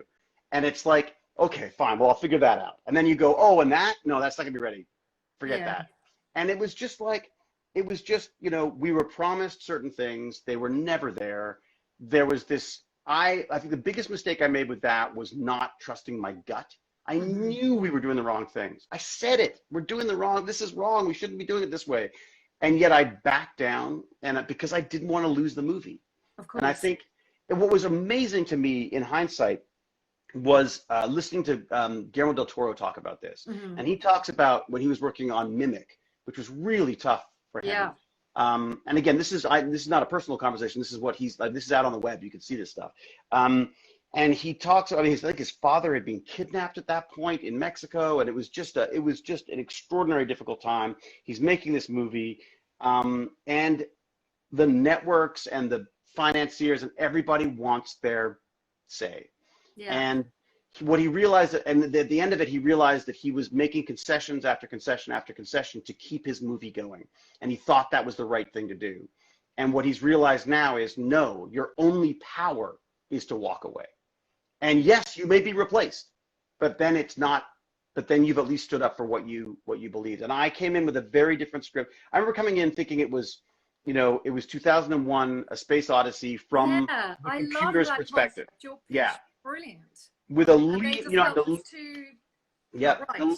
the lead, it was written to be a black actress from Africa. There was a whole backstory about how I believed in the future Africa was going to be like, that was where the elite hackers were going to come from, because they had nothing to lose, and they had cellular connections, and and so they were willing to take risks that other people weren't willing to take. Whole backstory about that stuff. I was then told that we needed to do a found footage movie because that was the latest thing. Everyone was doing found footage films. This is perfect for that. I went, you know what? That's a great idea. I'm going to do that. So I rewrote the whole movie as a found footage. And then when we arrived on set, they hadn't done any of the stuff that we'd asked them to do to allow this to make sense as a found footage film. So I said, all right, I got to make it a real movie again. So we went back to that. And this is all happening like the week before we start shooting. So I was rewriting the whole thing. And it was just a lot of choices. I mean, look, people worked so hard on that. Some people worked very, very hard on that. I think no one does these things out of malice. I just think they think they're doing the right thing. Yeah. And I think one of the best things that we took from Dog's Breakfast was we did what we thought was the right thing to do. We followed our gut and we used common sense. And this time with Debug, what I did was I went, well, I don't know. I don't make big movies, so they must know what they're talking about. Yeah. I'll listen to them. And you know what? nobody has a clue how this industry works. No, Nobody. exactly. And They also, don't know. I think it's exactly that thing of, as you were saying, sometimes you end up knowing better than directors, and you get to a point also in your career where, like we've both been doing this for a long time. I've been a professional actress for 27 years. Yeah. I'm at an age now where 9 times out of 10 I'm older than the director. So that doesn't mean that I know everything at all, but every now and then you look at an artistic choice or you look at a decision, and in your gut you're going, oh my God, Oh my this is gosh. a terrible decision. Well, the long shots, the shots that are going on forever, I love those ones where there's like, oh my God, it's this and this, and it goes to there, and it goes, and I'm like, yeah, where are you going to cut? We're not cutting. That's the point. You're like, what? you're cutting. I guarantee you're cutting. Yeah. It's funny. It's, and again, as you say, you need to be open, because I think there's great, this, Sure. but because sometimes, the younger generations have an interesting perspective that I hadn't, like watching Who You Know, this movie that this kid made that Jane produced. Yeah. I mean, he made all the wrong decisions in my books, but it works. Yeah. Because he's got a different perspective on this stuff than I do. And I think it's really important to be open to that stuff. And I feel like as an actor, I feel like I am. But with the debug stuff, I just felt like, and again, I don't want to be like a total downer on this thing. I mean, some people like the movie, and I think that's great. I cannot watch it.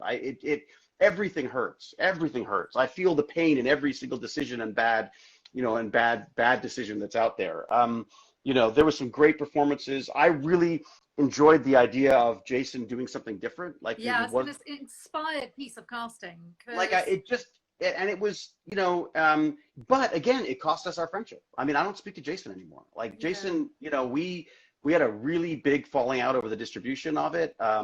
Where I guess again, this is the problem, is you've got so many people in the mix. People make promises and then break them, and then you get confronted with stuff you didn't even know happened. So, exactly.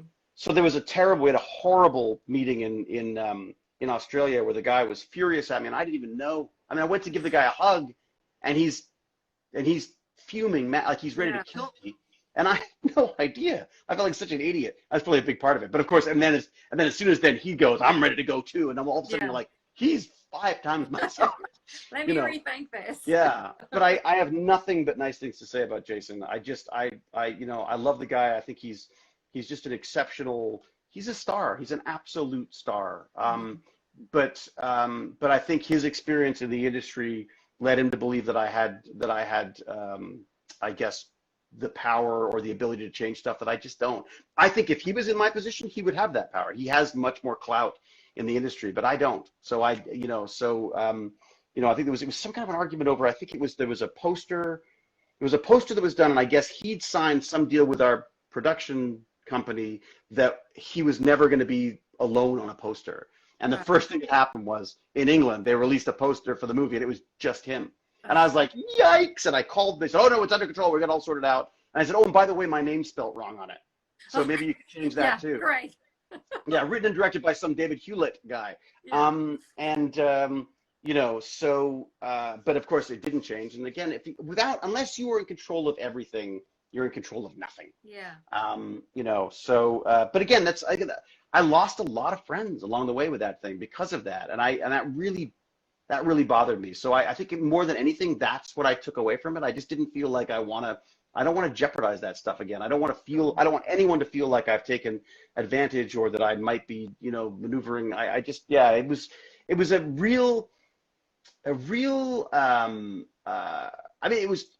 I learned more from that than anything else, as you do. Like I joke that I teach by failing. You know what I mean? Like, I think that if every movie you make is a glorious experience and wins an Oscar, then I don't think you're going to learn much about filmmaking. Yeah. This definitely taught me a lot of stuff. It also taught me that for me, there's more power in acting. I think I can contribute more as an actor. I would love to do some more directing, but one of my responses is this whole soliloquio thing. That's my attempt to sort of try something a little different. But yeah, I feel like unless I can do everything myself with a movie, I don't. Yeah. Hey, maybe that is the way you go. I mean, Clint Eastwood does that. Woody Allen did it. I mean, But back to your acting career for a minute, because and that's what I do. I love acting. So you really have had some fantastic roles. Throughout your career, but particularly talking about lucky. Particularly recently, you worked in 2011 on The Rise of the Planet of the Apes with a Yeah. fantastic Andy Serkis. Oh Tell us a man. little about that experience, and was your inner geek going, ah, Oh this yeah. is Oh, a... absolutely. Well, I was like, I literally said, the agent was like, oh, they haven't done this, this, and this. And I was like, I don't care. Where do I go? You know what I mean? Like it was just, Yeah, yeah, it was extraordinary. That was wonderful too, because that was, I hung out with Rupert a lot, not hung out, but on set, I would hang out with the director a lot because I really yeah, liked this guy. And I was really interested in how this guy went from a tiny little movie to Rise of the Planet of the Apes and his yeah, experience with that. Um, so that was amazing. And there was a couple of like those epiphany moments where one of them was like I was on the street being attacked by was it Andy at that point? I can't remember now. But I think it must have been Andy dressed up as the ape. Well, not dressed up as the ape, but with the whole suit on. He's basically in a yeah, big green suit or blue suit with a camera in his face, screaming in your face and pretending to yeah, be an ape. And I suddenly went like, "This is a job." Like I was like, "This is a weird amazing. job. This is a Yeah, really weird job."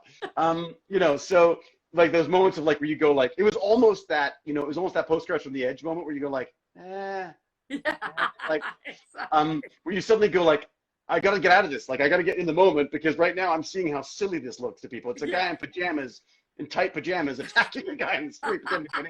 So, but he's brilliant and he's Yeah. scary. Like he's into it. So it was not hard to act. And the other one was when this little girl who was playing my daughter, we were waiting to go into a scene, and she started asking about what trailer I was in and how she had one that was much larger, obviously, because, well, I mean, she was in it for longer, and Right. that she also had her teacher there, and I suddenly had that weird moment where I went, anyone can do this job. Like literally, a 4-year-old could do this job. As long as before you can even speak, you can Yeah. do this job, and I do it for a living. And there was this weird moment of like, is that a good thing? Is that a bad? Like I was like, there's no other job in the world that has so little required of you that you can still do it. So that was just again Well, I don't know, because when it's not done well, oh yes, it's yes, also excruciating. I yes. There's mean, nothing worse than a I've bad sat through child. some, when you go on auditions, which are diabolical Oh, anyway, but when you yeah. have an audition and you've got somebody literally sitting opposite you going, yeah, I've really loved you my whole life. Come over here and let Yeah. me passionately kiss you. You're the most beautiful woman I've ever seen. No, get back, I'll kill Sandra. you. I'll kill you. Get down. Exactly. Yeah, yeah. um, so next I want to talk about In the Shape of Water, where you got Oh, to work with the extraordinary Guillermo del Toro. How was yeah. that experience? It was. I mean, it was like a religious experience. Like it was really. I bet. It was. I went in there. I had done debug. I had done everything. I thought I was never going to act again. I thought directing was going to be it. I was like done. I'd cut my ties. I got rid of agents. I mean, the whole thing. And then this came up, and I went, fine, begrudgingly auditioned for a bunch of stuff that I never thought I was going to get. Yeah. I think I auditioned from England while we were on holiday, sent it in, didn't hear anything, and thought, oh, whatever. And then I got it. And then I was like, my first response was the jaded actor response. And I went like, oh, great, good, this will look good on the resume. But that was literally my first response. Yeah. And then they said, oh, we want to do rehearsals. And I was like, rehearsals? What the? Like, I've only got like 10 lines. I don't have to do a rehearsal. And so, but then I was like, oh, fine. And the studio was close by. So I cycled down there and I arrived all sweaty and gross. And I show up and I hear this, David, and I get called into Guillermo's office and Yeah. he rumbles in his desk and he pulls out this little tiny little red cross pin. And he goes, I think your character would wear this. And I was like, what? Because I found it in a market in Marrakesh and whatever. Like, and I just thought, this is Fleming. And I was like, Fleming's a tiny role. And I suddenly went, oh my God, this guy loves all of this. He loves every Yeah. one of these characters. There's a little bit of him in everything he writes. He talks about, we did this read through, which was the most extraordinary experience because I can't stand read throughs. I Right. hate rehearsing. I like to just do it and get it done. I feel I'm much better just if it's just fast and quick and just reactionary. Yeah. But that's not how he works. And you do a scene, and I wouldn't even be in a scene, but I'd be like listening and watching all these amazing actors doing stuff. And Guillermo, every scene, he'd have a story that related to his life somehow, like that directly related to the way he wrote the scene and these characters. And it was just amazing. Like it was brilliant to watch him. Yeah. and then he would turn to you and say like, "What do you think, David?" And you'd be like, "Well, I'm playing Fleming." Like, I'm like, I don't know what. Like it was just amazing. I mean, I never offered it. I never made any suggestions. I don't know what to say, but it was just, and I found sort of a kindred spirit in that there's somebody who just loves.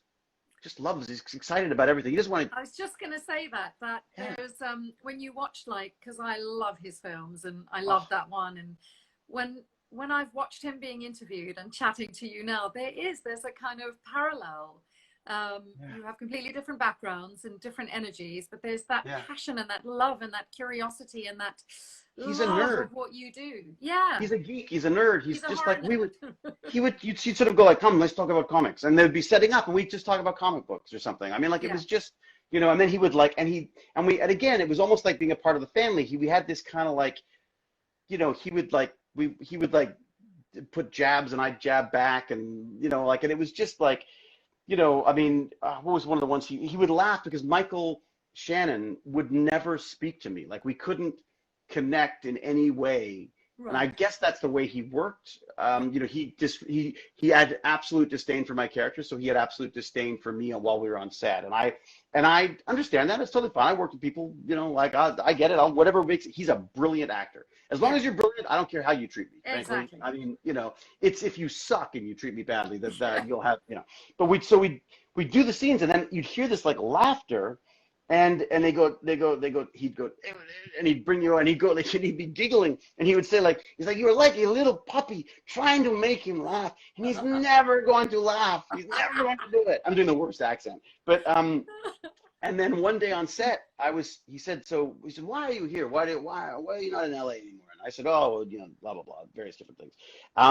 And I said, and I tell you what I missed the most. There's no good Mexican food in Toronto. Like I can't find a good Mexican food. He goes, "This is the place." And he writes down an address, and he writes down a time on Saturday. I'm like, "Oh, I got an afternoon luncheon date with," fantastic. So my wife was out of town, and so I was on my own.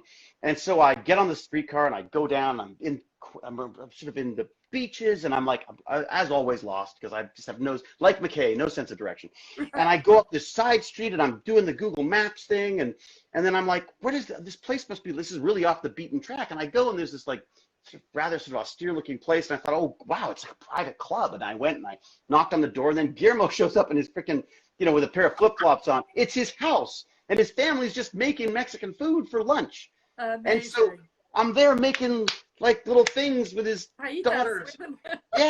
And talking to his wife about how she puts a little bit of milk in the guacamole, and then all of a sudden, Lauston shows up, the cinematographer, and then it was just, and then the cast starts showing up, but it's just amazing, beautiful mix of life and art. And so I came out of there with this, and he said to me, he didn't make movies because he wants to, or because he needs to, or because he feels like this is a movie he should make. He makes movies because he will die if he doesn't make them.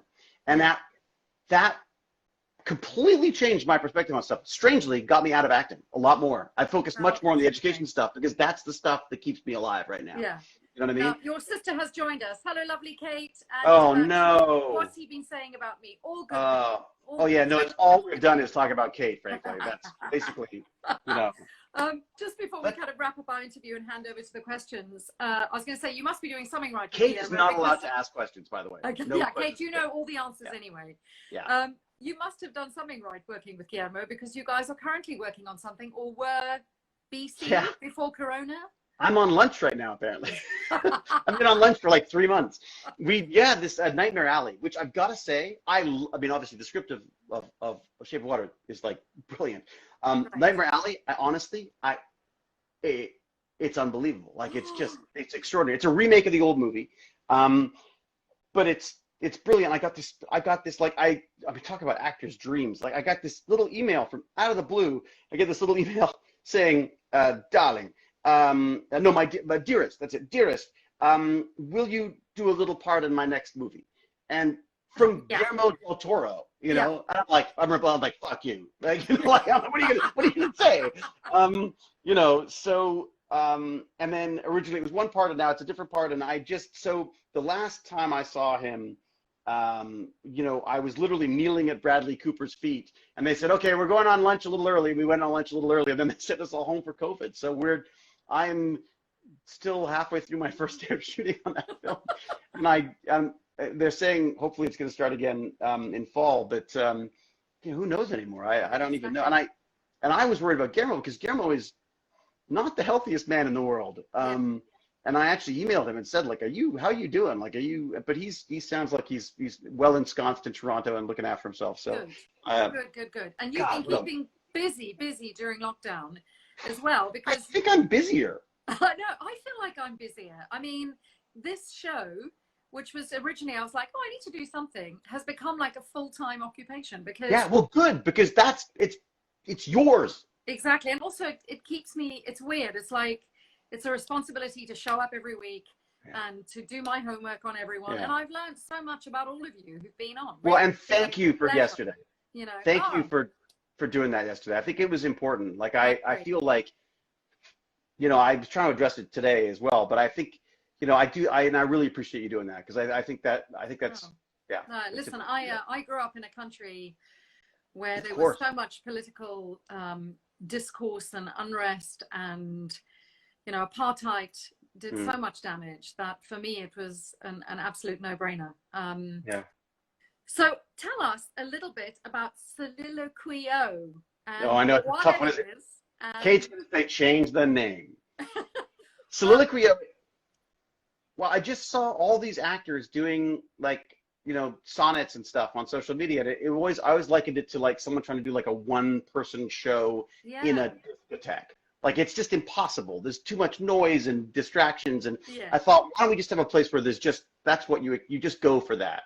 And I just really wanted a place. I remember when I started that we didn't have videotape. We didn't have tape. We had a resume and a black and white headshot.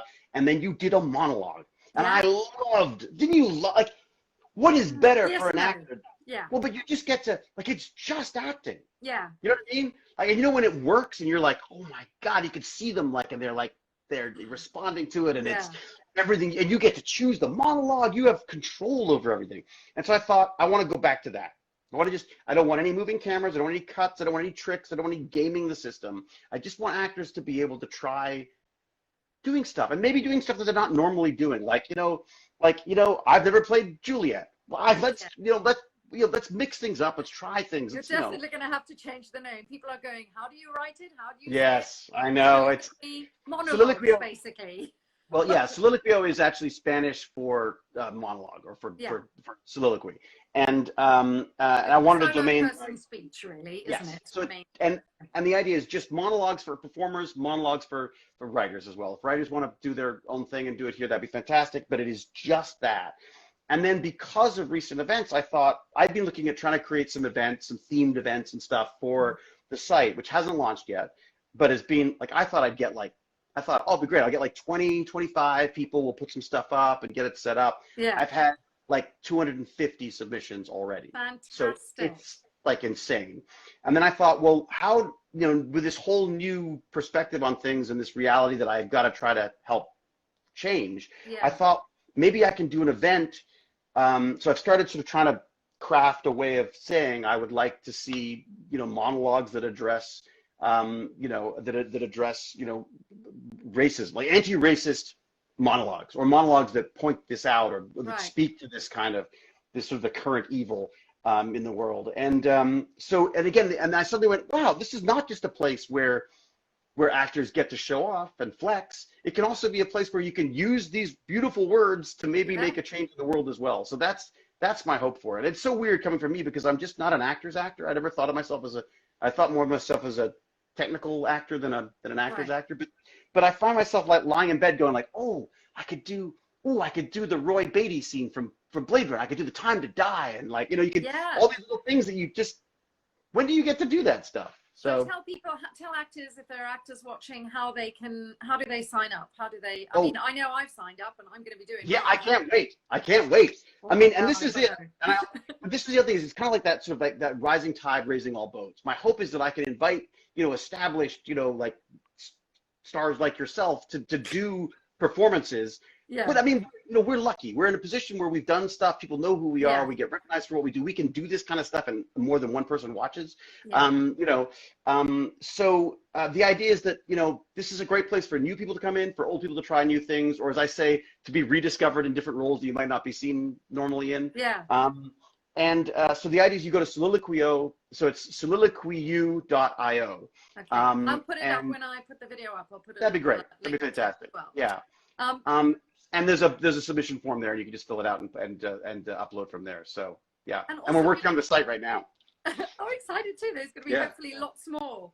And tell us a little about Tech Bandits, what that is and what that's about. Yeah, Tech Bandits goes back to that whole thing about the education, where I just wanted to find. I saw kids coming into school just bursting with questions and curiosity, and within a few years, they're like my son, could not care less. Yeah. You know what I mean? Like, they're just bored out of their minds. So I thought, well, we're doing something wrong, because that same thing happened to me, and that's what lost. So basically, I'm struggling to try to make up for the fact that I didn't finish school by maybe making school a little more exciting for people who, like me, who may not necessarily respond as well to the sort of standard education. So I hold 2 sessions a week online now. There was a teacher strike here, so I originally had them all in my basement. And then as soon as we shut down, we went virtual with it. But I do 2 sessions a week, one for PC Gaming Bandits, which is all about trying to get the kids who have nothing to talk about except PC games to maybe learn a little stuff in the process. We talked about like racism and online bullying and such today. And then I do a Friday session, which is more of the real geeky stuff, like where the kids have actually created something they call the no distancing sensor, which is the no outbreaks here. It's a little sensor system for the hat, which makes sure that everyone is 2 meters away from you with little sensors. Yeah, they've invented it themselves. They've created it themselves. We've got a guy in the UK, this wonderful guy, Tony Ellis, an inventor and game toy maker, who's going to do a little prototype for us. And then we're going to put together a kit. And then we're going to be able to, hopefully, what we thought we could do is maybe we'd sell one and then donate one. So if you buy one, you'd actually be buying one for maybe a community in need, or maybe kids who wouldn't normally have access. Because my area is pretty privileged little bunch of kids. So we thought but what I love about them is that they're very aware of that stuff. Yeah. So they're very aware of, like, they want to give back. They want it to be recyclable and rechargeable, and they're amazing. Kids are freaking smarter than we are. Oh, completely. I mean, I just learn from them. The future, right? Yeah. Don't get me singing. On your social media of the little prototype when it's made, that would be so Oh, cool. absolutely. Oh, yeah.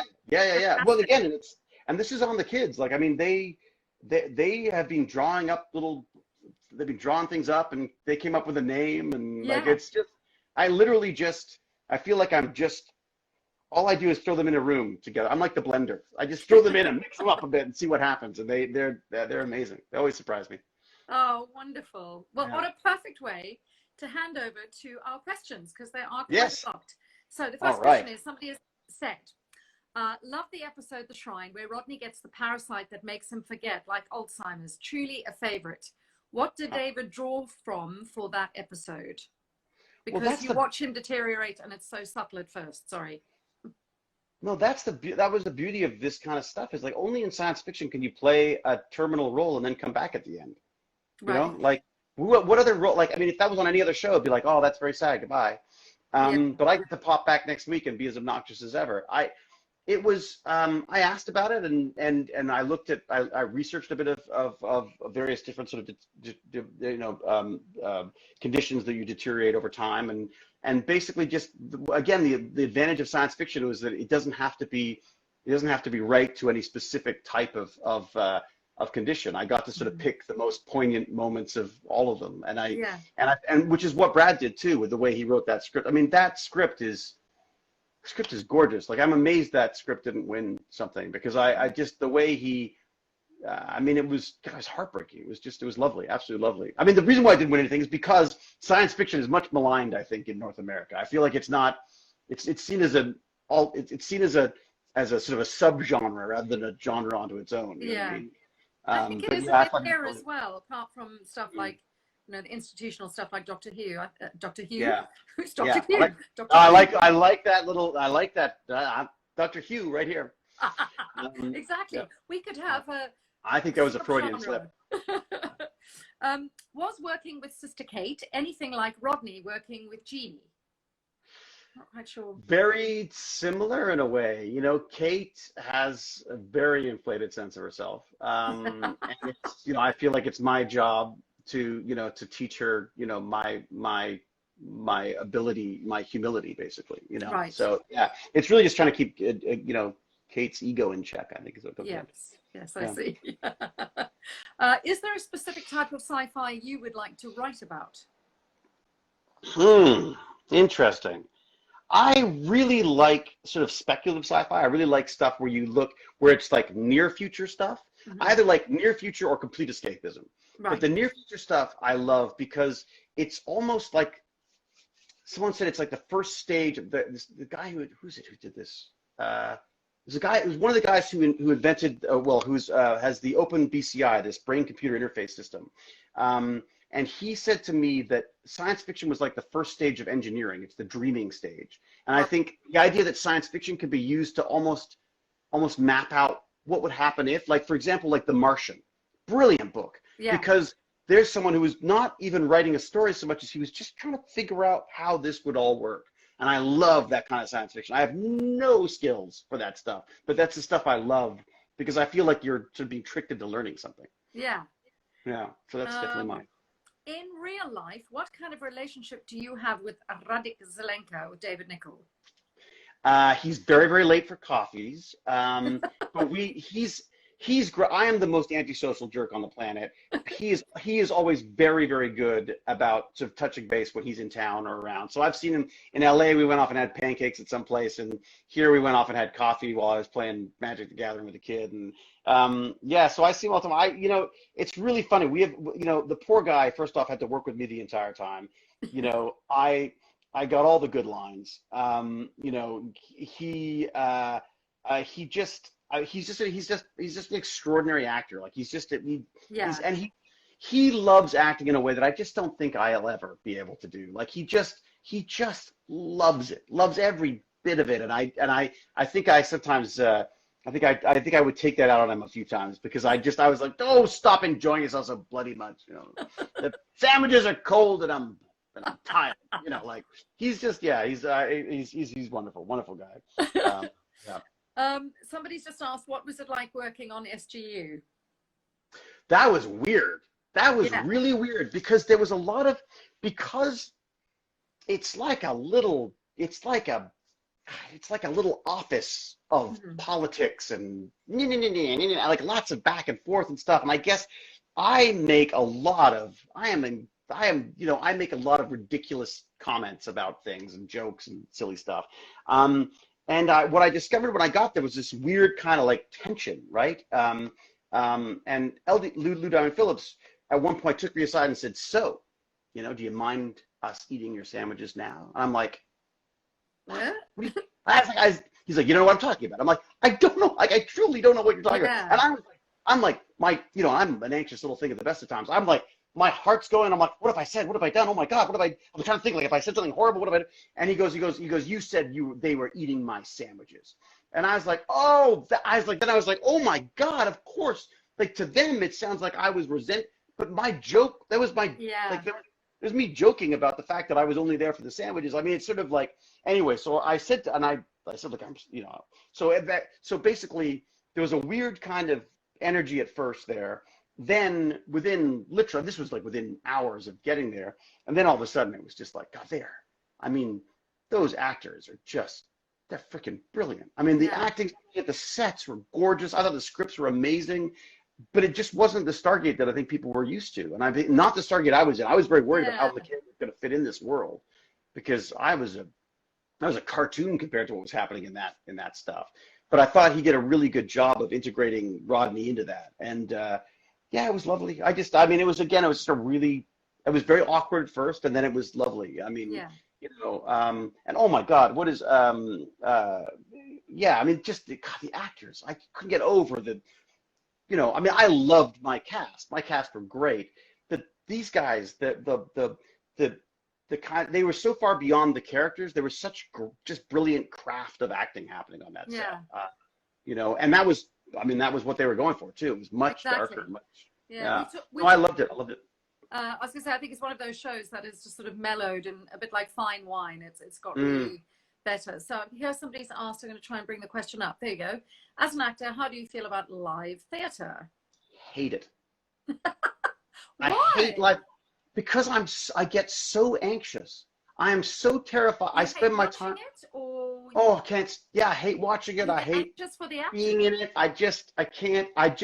I literally worry that people are going to forget their lines. I worry that people are going to trip. It's the weirdest thing. But I find, now, on the other hand, I love big spectacle stuff. That I'm fine. Like that, like Baz takes me to Cirque du Soleil and all that kind of stuff. Yeah. If theater is a spectacle, I love it. But these sort of kitchen sink dramas and stuff, I'd much rather see them on film. I just feel, I truly feel anxious, and I think it's like PTSD, like it's from being an actor on stage. Yeah. I got to the point where I couldn't do it anymore. I was getting like sick, and I would just I'd be throwing up before every show, and I couldn't do it anymore. I couldn't do it. Maybe I could now. I mean, they got pills for that now. But That's true. but But yeah. it's still there. That kind of fear is very real. I was chatting to Yeah. my guest last week about this, and I think it's a bit like riding a horse. You just got to get back up on it and do it. Yeah, it definitely comes. I definitely consider that every so often, where I think like Yeah. maybe it is worth time going back to that, because there's something very pure about it. I mean, that's kind of what I want to do with monologues, with the Exactly. soliloquy thing, without the live, Exactly. without the But live it's theater not, part. Yeah. Let's see. So you worked at Area 51. In real life, have you ever been there? No, but there's nothing there anymore. They've had too much No. time to get it. It's all moved on. Yeah.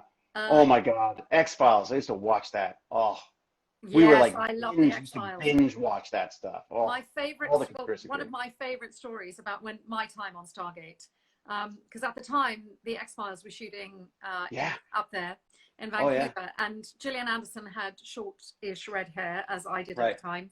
And I got into an elevator one evening, and it was after I'd done the scene with the prawns and everything, which ended up stinking, these plastic things that were Ugh. melting. So I had a very pungent Right. aroma emanating from my body, and I could see people in the lift kind of being like, oh. Do you And shower much? yeah, exactly. And I was like, oh my God. We get into the thing and it's going up. And as I get to my floor, oh no, so just at the floor before mine, a woman gets out, and as she gets out, she turns around, she says to me, I just love you on the X-Files. David Duchovny, not so much, but you, I love you. And I was like, thank you very much. Thank you. Yeah. Thank you. Right, let's see. That was the first time I was ever recognized in LA. I was recognized, and someone said they loved all the films I've made, and then realized I wasn't. Oh my God. Once Upon a Time in Hollywood. Oh my God. Quentin Tarantino. Right. Yeah. I have played Dungeons and Dragons. Yes. So this is how sad I was. I thought I was too cool, and none of my friends I wouldn't ask any of my friends to play Dungeons and Dragons with me. So I used to write Commodore 64 programs to do the Dungeon Master for me, and then I played by myself at home. I don't know what class I would be now. That's interesting. I think I'd have to be sort of like a mage or a sorcerer of some sort, I think, because I haven't played forever. I really want to get back into it. Actually, I want to get back. They're doing a Stargate RPG game. So they're taking the Dungeons and Dragons 5th edition, and they're using that as the engine for a Stargate themed RPG, role-playing game. And so I really want to do that. I have like the beta kit, but I just don't know what they're doing with it. I as always with MGM, it's always a bit, I don't know, what's over there? Squirrel. Yeah, Is it true that you purchased the sets from Atlantis? And if so, where are they now? There's one there. See that wall sconce there is a I believe an SGU piece. There's a chair in the other room that I have. I wish I could have taken it all, honestly. One of my most frustrating things, I stole, I shouldn't say stole, it's not true. We actually paid for it hugely in a way, but we stored, when they were about to tear down the sets for SGU. Right. And I approached the producers and said, I'll tear it down. Let me tear it down. Because they were taking bids for it. And I was like, you pay me and I'll take the sets down. And I thought what I would do is I'd use the money that they paid you to take it apart to just go and and save it somewhere. These beautiful, I mean, the SGU set was the most gorgeous set of all of them, absolutely. And the intricacies, the beauty, the actual functioning, beautiful things, designed for HD, basically. And they didn't go for it. They had a professional come in and literally just tear it to pieces and throw it away. Yeah. So we managed to save one shuttle set from SGU, and I was going to use that with debug. But then again, the same thing. One of the issues, one of my frustrations with that on debug was they didn't, of course, the set designer didn't want to use someone's existing set, even though it was the most beautiful thing. We couldn't afford building it ourselves. They painted it all white. Yeah. And I was like, what? And they pulled out things, and anyway. And then at the end of the shoot, we hadn't used a lot of these components. They tossed them. All of them. I came in the day after we'd wrapped, and they'd thrown almost everything out. So I managed to save a couple of things, and that was it. But this industry is terrible about waste. Terrible about waste. Yeah. And it's proprietary, right? That people don't want you to use things again because they want it for their movie and their movie alone type thing. So hopefully that will change. I think it will change. I think it is changing. So, yeah. Well, I think it's going to have to, isn't it? Yeah. I want to build more of these, actually. I've been looking at how they're built in the hopes of being able to. I'd love to have a whole wall of, yeah, that really would cool. be so cool. There's so many I'll questions coming up. I can't keep up, but I'm trying. Ibrek, thank you for the raid. And I've just got a lemon. Really, I love lemon. This is the funny thing is I'm not allergic to lemon. I'm allergic to I'm allergic to pineapple for some reason. But oh no! But I eat it all the time. I just get very Mick Jagger. My lips go all big. I've had to stop actually because then I went down my throat. I had to go to the hospital. But yeah, so no, I have no allergies to lemon. In fact, I don't know if anyone does. Do any of the producers have it? I don't think any of them do. No, I read somewhere that it was an in-joke because there was somebody in the crew who apparently had a citrus allergy, and the big joke was that whoever this person was, because they're not named, they would always be like, no, get it away from me, but actually had been eating the salad dressing at lunch for like 5 years where there was citrus that had lemon. Oh, interesting. So a little bit of hypochondria. They thought they would bring that in. Hypochondria, but I mean, yeah. I'm quite partial to a little bit of hypochondria. I'm always. Oh my God! I was born for it. I was born to be old and hypochondriac. Yeah, and hypochondriac, whatever. Somebody said, I remember that he said to Radek Zelenka, Mize, forgive me, in Czech. Did David Nickel teach you that? And can you say anything else in Czech? And can you please say hello to the Czech Republic? I can say Prusa, which is my printer, which I love, which was built in the Czech Republic. Joseph Prusa is the guy who created that. He's an amazing guy. I've been in touch with him. Yes, hello, the Czech Republic. You are wonderful.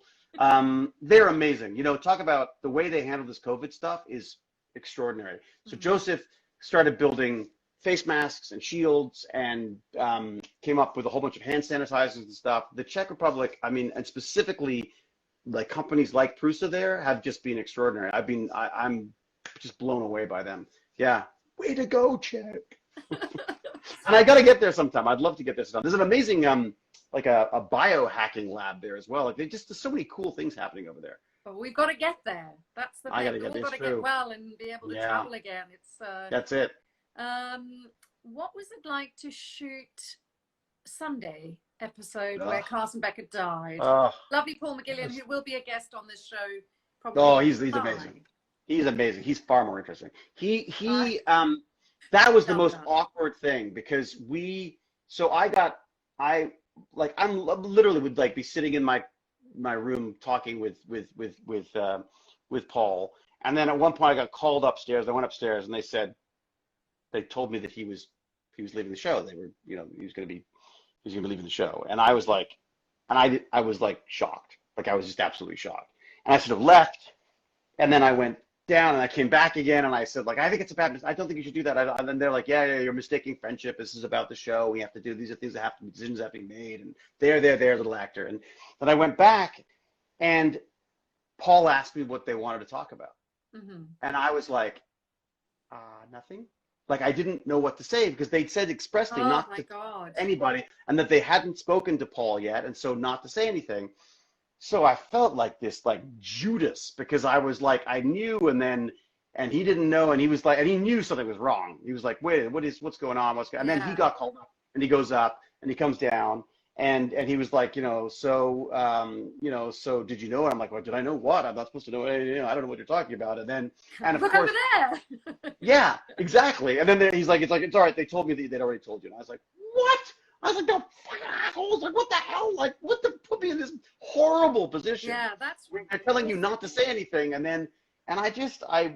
The problem, the biggest issue that we had on that show, I think, and a lot of it was that the show had been going for a really long time. So Yeah, there's a lot of just stuff that had nothing to do with us. That was just, little tensions and stuff.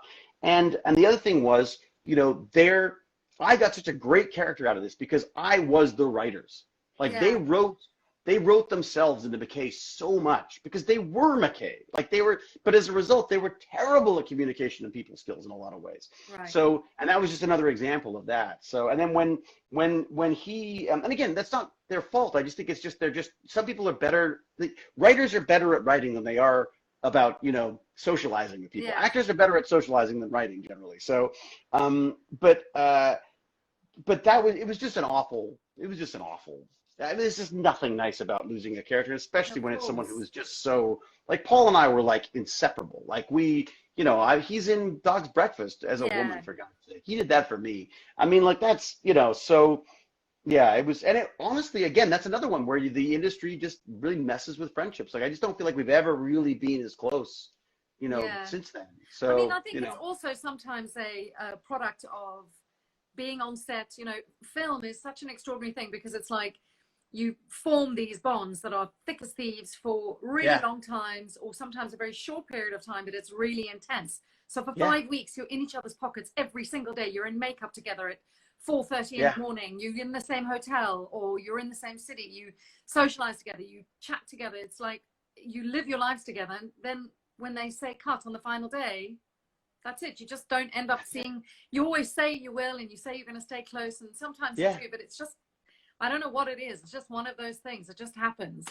It's like relationships on fast forward. It's like it's like they've taken a lifetime of friendship and they squish it into like a few weeks. Yeah, But then once you're out of that little bubble, you don't always have the same connections anymore, right? Obviously, exactly. because you're completely different people. And also you become somewhat the characters that you're playing. And Yeah, and and then all of a sudden it's almost uncomfortable. I find it weird when friends and family visit me on set because I'm like, I'm a different person here.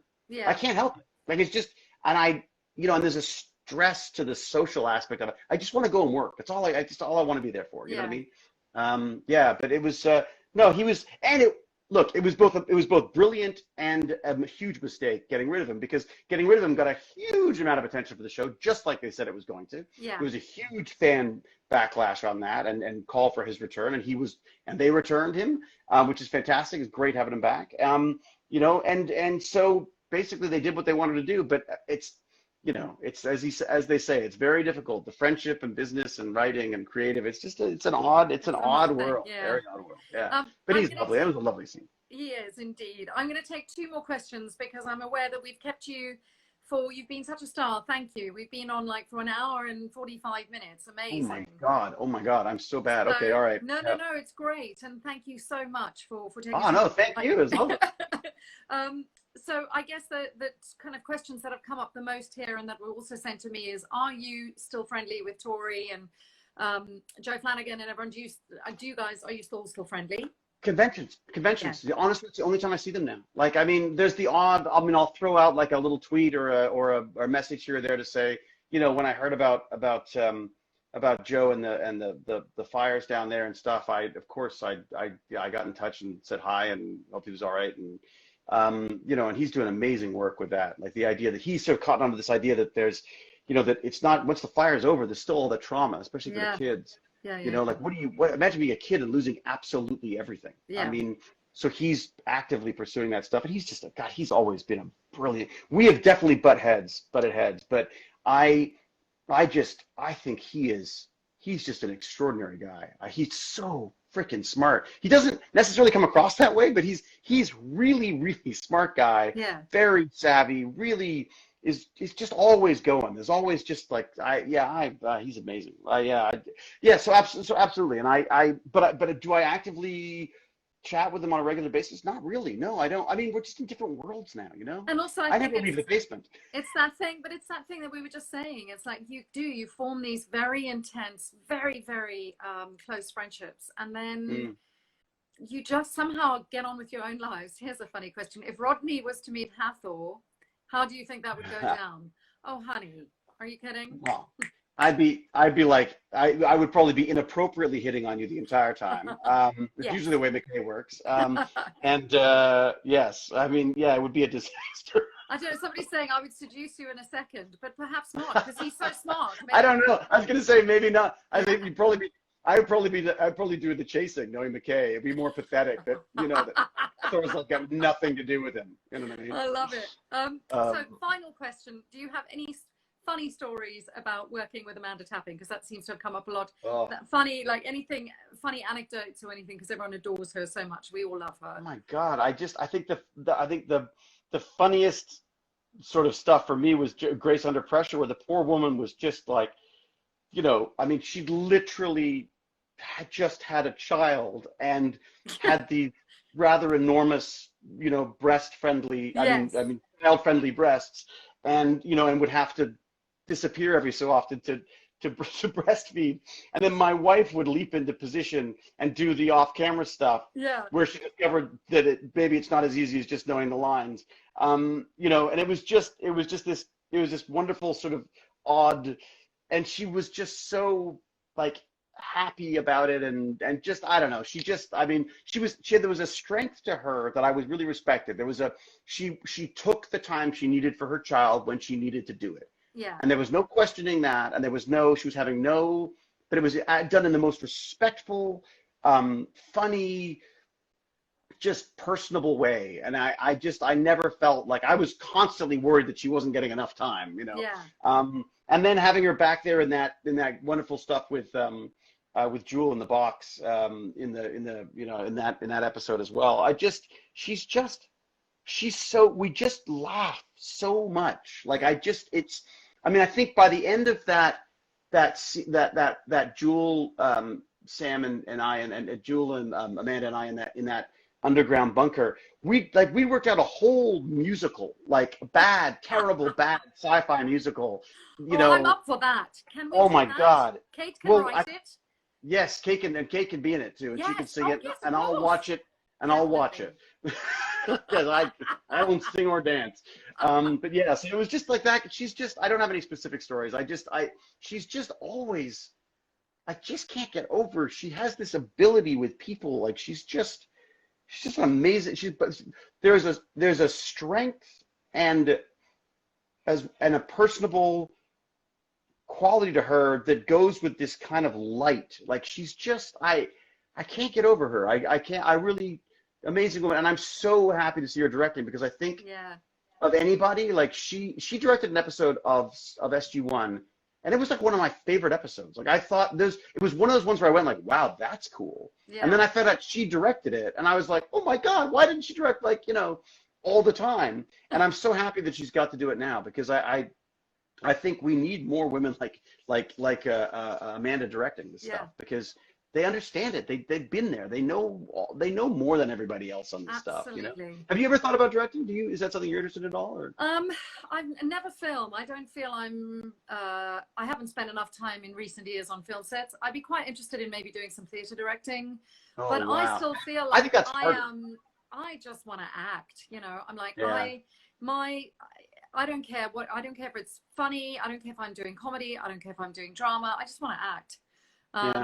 You know, and that's like my big kind of passion and goal, is to try and get onto a series, like a series regular gig. That would be amazing.